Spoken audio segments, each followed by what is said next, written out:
সকাল থেকে আমি ল্যাব খেতে খেতে এখন বাজে এখন কটা বাজে, এখন বাজে 11:30 বাজে।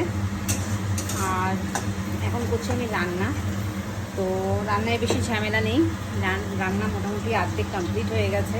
আর আমি এই চশমাটা পরেছি, তার কারণ হচ্ছে আমার কদিন ধরে এত মাইগ্রেনের প্রবলেম চলছে, এত মাথা ব্যথা চোখ ব্যথা চলছে, মানে হচ্ছে আর কি। তো সেই কারণে আমি চশমা পরে এখন রান্না করতে দাঁড়িয়েছি। আর আমি এখন রান্না করছি সোয়াবিন। সোয়াবিন করছি, আজকে রান্নায় বেশি ঝামেলা নেই। তো এই হচ্ছে সোয়াবিন আর এই হচ্ছে আমি। তো সত্যি কথা বলতে মাঝে মাঝে হয় এরকম যে কিছু করতেই ভালোই লাগে না।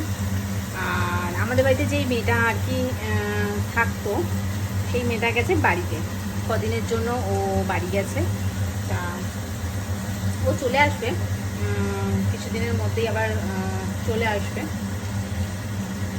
তো সব নিজের হাতে করতে হচ্ছে, তো যার জন্য মাঝে মাঝে একটু ব্রেকডাউন হয়ে পড়ছি, একটু রেস্ট নিচ্ছি, একটু করছি। আর আমার মেয়ে এদিকে টিভি চালিয়ে দিয়েছি, ও টিভি দেখছে, দাঁড়াও দেখাচ্ছি। এই যে ও এখন এখানে শুয়ে শুয়ে টিভি দেখছে, তাই তো, শুয়ে শুয়ে টিভি দেখছে। আমি বললাম যে তুমি টিভি দেখো, আমি ততক্ষণ রান্নাটা করে নিই।